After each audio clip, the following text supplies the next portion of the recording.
Tamil cinema ലോകത്ത് cinema റിലീസിന് ഏറ്റവും വിശേഷപ്പെട്ട ദിനമായ പൊങ്കലിന് ഇത്തവണ 3 ചിത്രങ്ങളാണ് റിലീസായത്. ശിവകാർത്തികേയൻ നായകനായ സയൻസ് ഫിക്ഷൻ അയലനും ധനുഷ് നായകനായ ക്യാപ്റ്റൻ മില്ലർ എന്ന ആക്ഷൻ ത്രില്ലർ പൊളിറ്റിക്കൽ ചിത്രവും അരുൺ വിജയ് നായകനായ മിഷൻ ചാപ്റ്റർ 1ഉമാണ്. ആകെ 1500 സ്ക്രീനുകൾ ഉള്ള തമിഴ്നാട്ടിൽ 460 സ്ക്രീനിലായാണ് ക്യാപ്റ്റൻ മില്ലർ റിലീസ് ചെയ്തത്. അയലന് ക്യാപ്റ്റൻ മില്ലറേക്കാൾ കുറഞ്ഞ സ്ക്രീനുകൾ മാത്രമേ ലഭിച്ചുള്ളൂ എന്നാണ് വിവരം. ധനുഷ് ചിത്രം ക്യാപ്റ്റൻ മില്ലർ 14 മുതൽ 17 കോടി വരെ തമിഴ്നാട്ടിൽ കളക്ഷൻ നേടി എന്നാണ് ട്രേഡ് അനലിസ്റ്റുകളുടെ കണക്ക്. അതേസമയം ഏലിയൻ ക്യാരക്ടറിന് നായകനോളം പ്രാധാന്യം കൊടുത്ത ശിവകാർത്തികേയൻ ചിത്രം അയലന് ആദ്യ ദിനം ലഭിച്ച കളക്ഷൻ 10 കോടി രൂപ മുതൽ 13 കോടിയാണ്.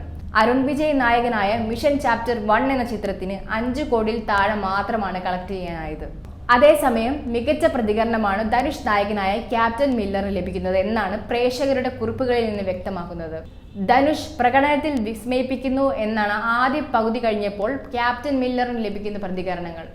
മേക്കിങ്ങിലും ആക്ഷനിലും മികവ് പുലർത്തിയിരിക്കുന്ന ചിത്രത്തിന്റെ സംവിധാനം അരുൺ മതേശ്വരനാണ്.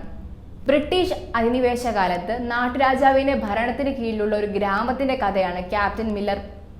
ഗ്രാമത്തിൽ മേലാളന്മാരുടെയും കീഴാളന്മാരുടെയും അടിച്ചമർത്തലുകൾ നേരിടേണ്ടി വരുന്ന ഗ്രാമീണർ, നാടിന്റെ വിശ്വാസങ്ങളും സമ്പത്തും സംരക്ഷിക്കാൻ എത്തുന്ന ഗ്രാമീണരൊരാളുടെ വിപ്ലവ കഥയാണ് ക്യാപ്റ്റൻ മില്ലർ. പൊളിറ്റിക്സ് പറയുന്ന ധനുഷിന്റെ മുൻ ചിത്രങ്ങളായ അസുരൻ, കർണൻ തുടങ്ങിയവരോട് ചേർത്ത് വെക്കാവുന്ന ഒരു പൊളിറ്റിക്കൽ ചിത്രമാണിത്.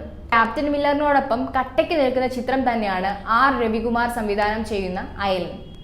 ശിവകാർത്തികേയനും അന്യഗ്രഹജീവിയും തമ്മിലുള്ള സൗഹൃദമാണ് ചിത്രത്തിന്റെ പ്രമേയം. തമാശയ്ക്കും മാസ് പ്രകടനങ്ങൾക്കും അപ്പുറത്ത് പരിസ്ഥിതി സംരക്ഷണത്തിന്റെ പ്രാധാന്യത്തിലേക്കും കൂടി സിനിമ വിരൽ ചൂണ്ടുന്നുണ്ട്. എന്നിരുന്നാലും കുറച്ചു സമയം കുട്ടികൾക്കൊപ്പം കളിച്ചും ചിരിച്ചും കണ്ടിരിക്കാവുന്ന ചിത്രമാണ് അയലൻ. AR റഹ്മാനാണ് ചിത്രത്തിന്റെ സംഗീത സംവിധായകൻ. കൂടുതൽ വാർത്തകൾ ലഭിക്കുന്നതിനായി ഈ ചാനൽ സബ്സ്ക്രൈബ് ചെയ്ത് ഫോളോ ചെയ്യുക.